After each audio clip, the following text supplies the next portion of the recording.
जी। गरीबी के मार के कारण कोई मलयाली आदमी यहाँ पर आकर काम नहीं कर रहा। तो अमित जी बिगर पिक्चर क्या है? चलिए शास्त्री सर जी बताइए।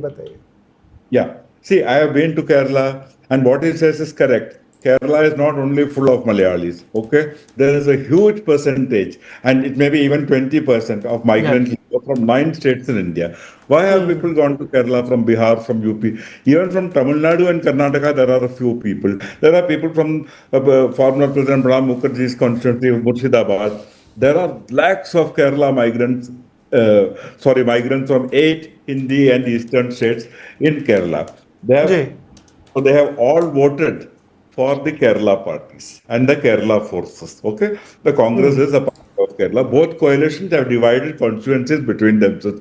Both have a Muslim League, both have a vote of the Christian, both have a vote of the Nair. So there is a certain coalition balance that Kerala has arrived at. Not now, it is there from the 50s. It's one of the most advanced states in India. I'll just add, इसमें एक point, I'll just add one. Oh, sorry, sir. All these people have voted for the Congress, for the LDF. And there are many things that one can point out that the left front was wrong. There were scandals. Pinarayi Vijayan's daughter was involved and everything. But that does not discredit the party itself or the programs. Yes, the party was Vijay. So that is a problem. Nobody could replace him at that time. And they did not allow anybody to become a chief minister after when they won a second term.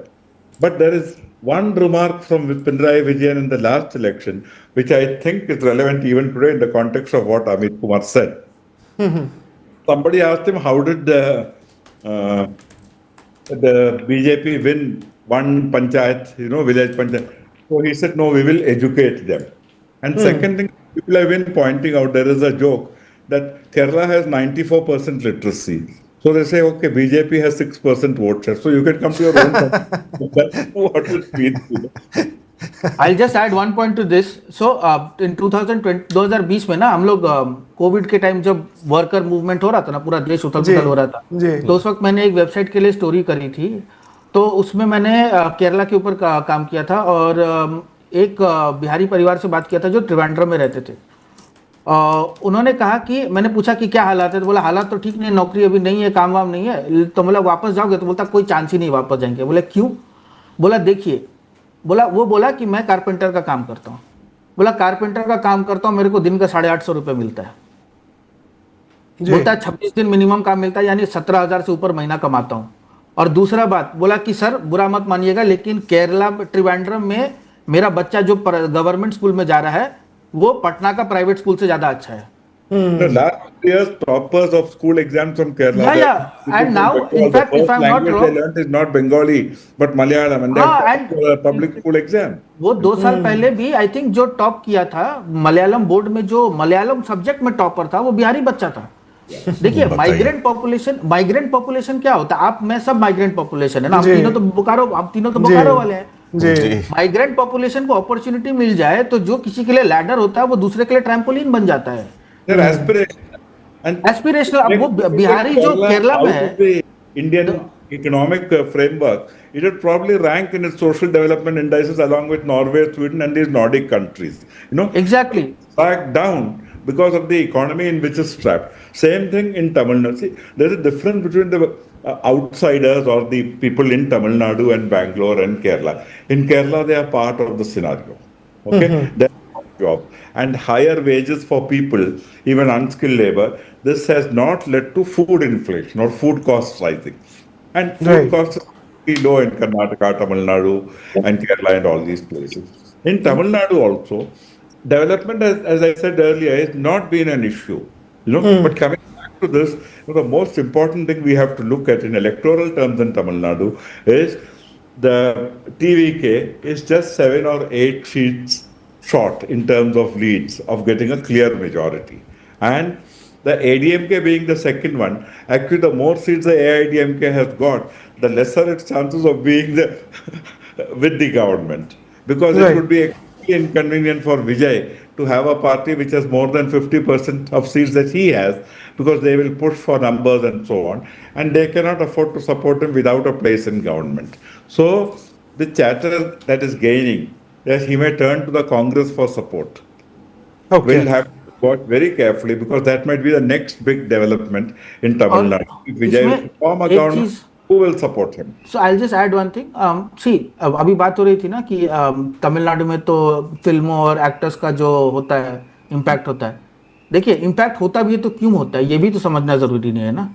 ये तो नहीं है कि भैया सिर्फ power में आ गए और किया कुछ नहीं. आज हमारे देश को मिड डे मील किसने दिया है?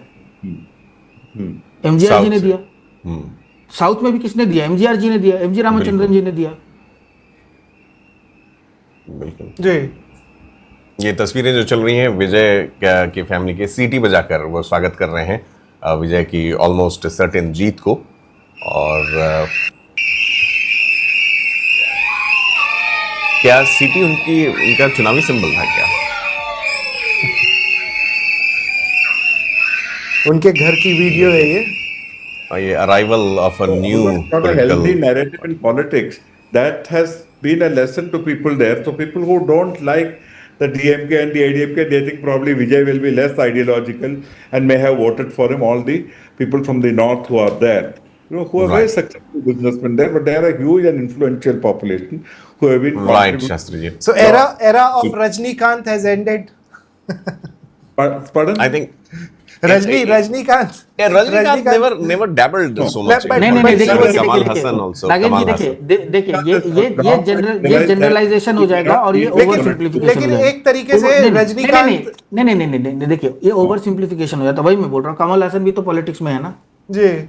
देखिए रजनीकांत वाला वही मैं आपको कह रहा हूँ ना कि ये let's give credit where it is due. सिर्फ एक्टर होने से हो जाता तो सब एक्टर क्या गधा है जो घर में बैठा हुआ है. विजयकांत जी वहां पे डीएमडीके करके जो पार्टी थी जिनको कैप्टन बोला जाता था. मैं जब कॉलेज में था चेन्नई में तब डीएमडीके काफी स्ट्रांग थे लेकिन वो कभी उस मायार पर नहीं पहुंच पाए जो विजय पहुंचे हैं. देखिए इतना आसान नहीं है ये कहना कि भैया अरे फिल्म वाला होगा तो फिल्म वाले तो सबसे पहली बात मोदी जी के बारे में लोग क्या क्या बोलते रहते हैं. आप बोल रहे हैं एक्टिंग करके आदमी पहुंच नहीं सकता. झालमुड़ी चल रहा है. झालमुड़ी का वीडियो पॉपुलर हो रहा है. No, people outside tend to see Vijay or MGR or Jayalalitha just as film stars. Exactly. It would be very wrong to totally look at Rajnikant because he's a film star. Because that MGR was a product of a Dravidian culture that had been in the state for a long time. It goes back to the tradition of Periyar, the justice party, the anti-Brahmin movement, the Dravida culture, and Tamil language. As early as the 50s, there were 40-50,000 Tamil teachers who entered all the colleges. Slowly. आप और मैं समझ नहीं पाएंगे इस बात को. Give me a minute. And then the language, this thing. So in Tamil Nadu, you are first and foremost a Tamil. In Kerala, you are first and foremost a citizen of Kerala. It's not like in the northern India that you are a Hindu or a Muslim or a Jat or a Tamil. Entirely minor issue. In Tamil Nadu, they have voted for Vijay without even thinking what is his caste or religion. This is the most extraordinary outcome of this. And the BJP and the election commission probably decided not to get too involved in the process and leave the voter at the center, which they did not do in West Bengal, where the election commission was at the center and not the vote. Why? Because the objective was that the DMK should be defeated, and they were confident that Vijay will either cut into the votes or emerge as a second party.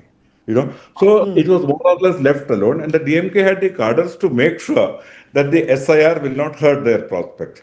The Congress party doesn't have that kind of thing. In Bengal, the TMC has that kind of cadres, but they, instead of going to Bengal, I stick to Tamil Nadu now. So in Tamil Nadu, after MGR was a product of the DMK, and all the films that the DMK had made, the script writer was Karunanidhi. MGR was purely the mascot.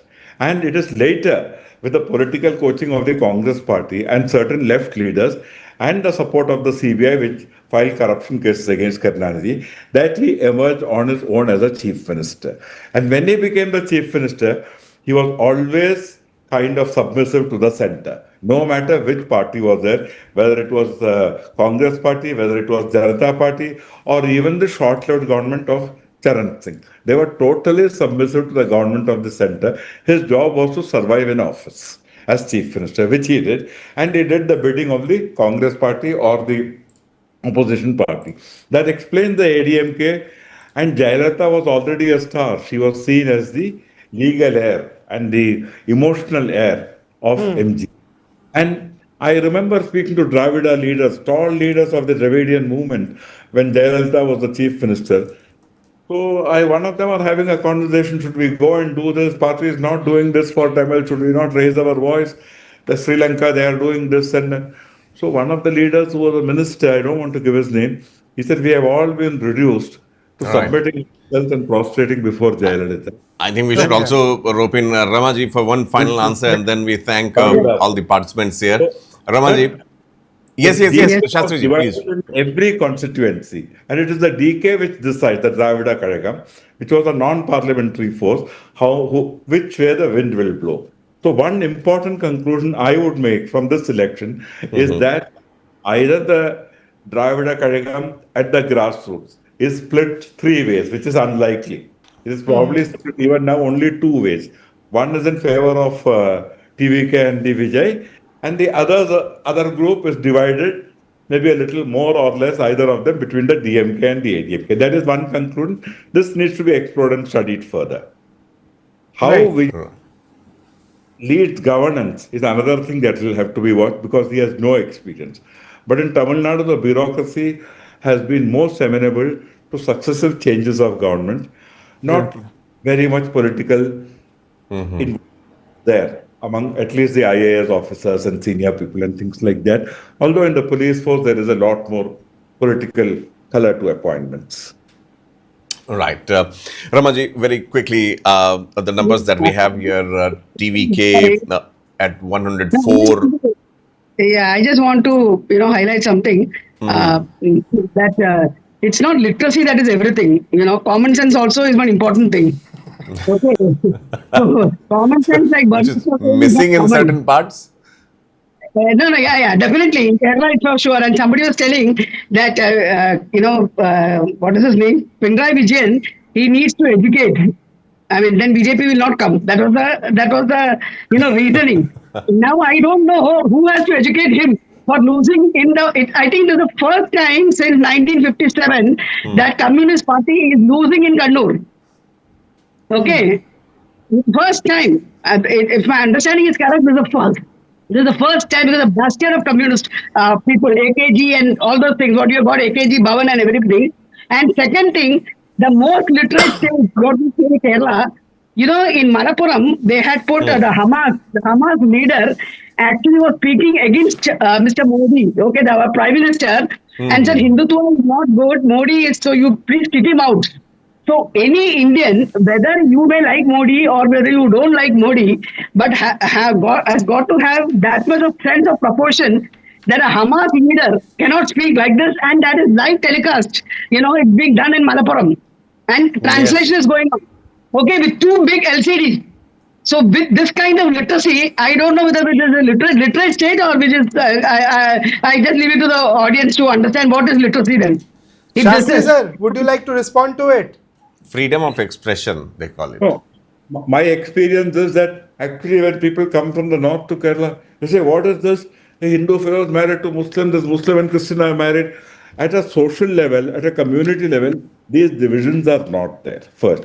And the BJP had no issue, so they raised the Sabarimala issue, in which they came a cropper. And earlier, they were the ones who had also filed a legal case that women above 50 should not be allowed into the temple. Then later they turned the thing because they found that the politics had changed. The court had argued it. And actually, if you look at it long ago, the Sabarimala temple, the Ayyappa shrine there, it was a small shrine. It was a small shrine. And it was a tribal shrine. But later, like all things, the upper caste or the intermediate caste have captured this thing. And on the way to Ayyappa, before you go up to the shrine of Ayyappa, who is not really, nobody sees him as a Hindu god, although he is primarily belongs to the pantheon of Hindus. And everybody will remember how Amitabh Bachchan had gone there after his injury and everything. So people from all over India have started coming there. And so you had two trends. One is they're raising an issue in a state because they think religiosity will help the BJP. But religiosity, Hindu religiosity, is not a monolith. There are thousands of shrines. They are talking of Rama. How many Rama temples are there? For every Rama temple, there are 10 Hanuman temples. For every Hanuman temple, there are 100 Devi or Shakti temples. Rama is not a big thing. So they have not been able to understand this cultural thing. And religiosity need not make people communalist. In the book, if you are a Hindu, belong to the Hindu religion, you have to hate the Muslim. He is your primary enemy. And this is the basis of the BJP's campaign, beginning from the time of Golwalkar and Savarkar, who have all written this, that British, why are you wasting your time fighting the British? Our real enemy is the Muslim at home. So this is there at the core of the BJP. This will not work in Tamil Nadu or Kerala. In Tamil Nadu, people are Tamil. You know? There's somebody, the Christian, Muslim, Hindu, Nadar, Tevar, these are all secondary distinctions. In Kerala also, BJP has been introducing this communal poison in small doses. So far, it has not caught on because there are so many people I know of the left who are going to the temples regularly. But temple committees everywhere are full of RSS people. Because what does RSS have to do with Hindu religion as it practiced all over the country? Nothing, you know. And right. So this is Absolutely. It's a melting pot. Kerala, You're right. religiosity may not help it in the long run, yes, in 10, 15 years. Now, for instance, I feel with the defeat of the Left Democratic Front this time, you know, the left may take a long time to revive because appearance of left on the political horizon was shrinking. It is now practically disappeared. It is neither an influence, an intellectual influence, which it was during the time of government like Manmohan Singh, nor is it a big political presence, and it has no presence in any government now. So, a lot of people will abandon the left, and there is the question of who will rise to oppose the Congress party in Kerala, the UDF in Kerala. It might well be another force like Vijay. It might be another force, you know. And those who have rooted for the BJP, they might also feel vindicated because the left is shrinking. So we have to see what kind of forces rise there. But a force which is an external linguistic force is unlikely to rise in Kerala because anybody in Kerala who knows Malayalam will speak to in Malayalam, you know.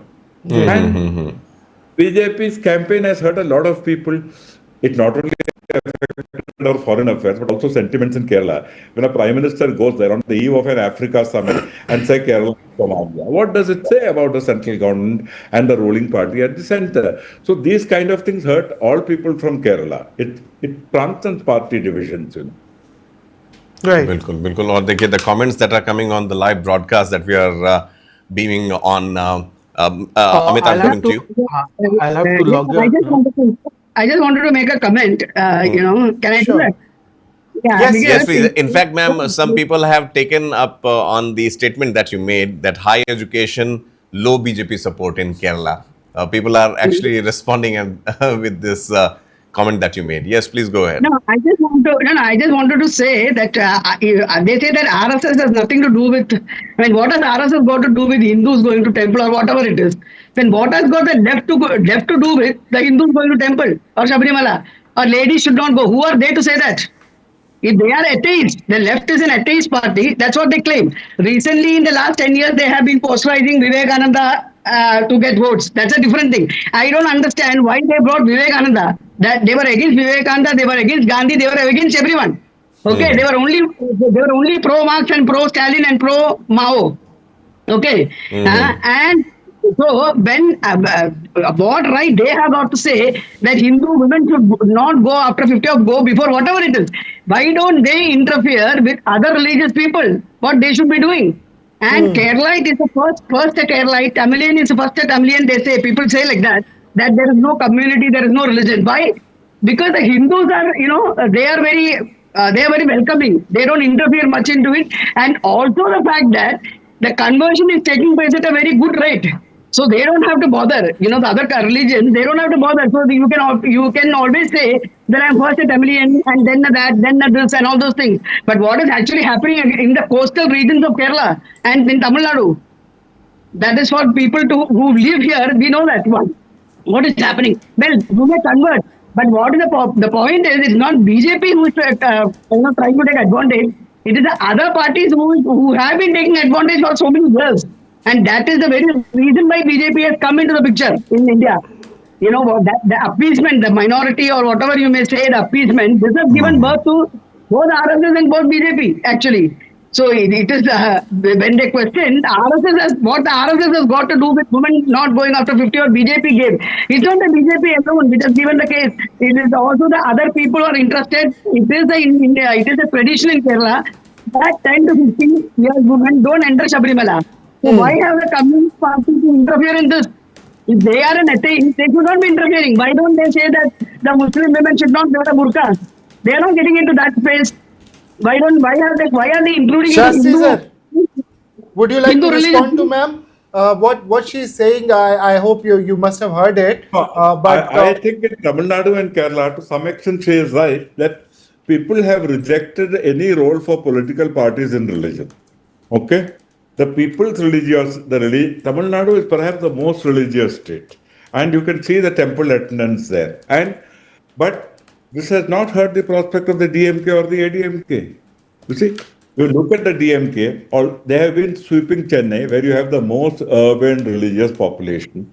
They win the Mylapore constituency, which is probably the most Brahminized of all the places there. So, and when the DMK has been in power, its principal officials in government, the best brains they have used, have all been Brahmins. So, people are making a distinction between Brahminism, anti-Brahminism and anti-Brahmins. And any party comes to power, they want to create a new legacy. They are no longer prisoners of the past because there are compulsions of government. And you will find there is a significant change in Tamil Nadu and Kerala. For instance, now, Sabarimala has what might be called a scheduled caste priest. How many temples in the north have that? And in Tamil Nadu, temple priests are selected by competitive examination. It is not caste based. And if you look at the temples, it is not that all the temples have a good record. Now you can see what they were doing in Sabarimala, the people who are there, they were also corrupt, the gold plating thing. Similarly,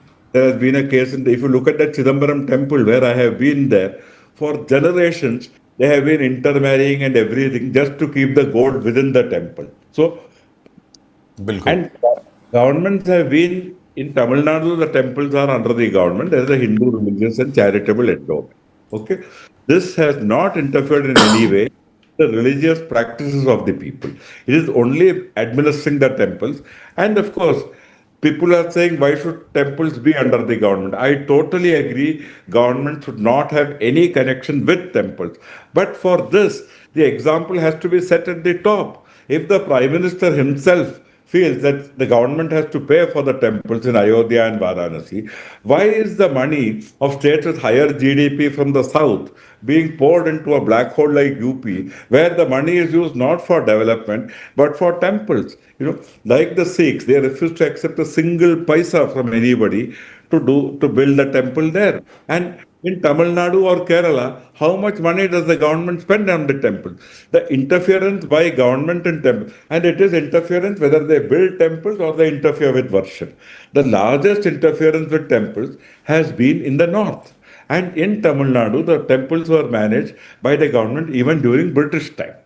Okay? Right. So, management of the temples is not an issue. The issue is whether temples propagate casteism. They are promoting divisiveness. For me, this is the issue.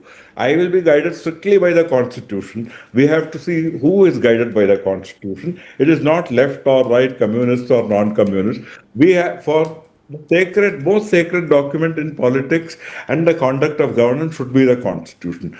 When you go by that, you will find by and large, you can give 50% marks to almost all parties in the southern states.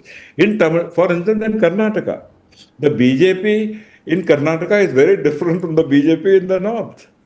It doesn't have a communalist agenda. It might be corrupt and things like that. But in terms of, there is no anti-Muslim campaign in Karnataka, although a handful of them continue to do it because, like when this person who is in prison, Omar Khalid, there was a meeting. The BJP was protesting about it, They have no reason to protest. Anybody wants to have a meeting. Why were they protesting against an intellectual's book being discussed? Because he is a Muslim. See, they cannot go beyond this politics because they have no programs which can compete with the development schemes of the southern states. They really don't have. Right. Development in all the southern states is way ahead of any state in North India, Okay. Chali. I So we'll just religiosity has not influenced political choices in the South. I would say that, that because if religion had been the main thing, the Communist Party would never have been elected in Kerala. Subscribe to One India and never miss an update. Download the One India app now.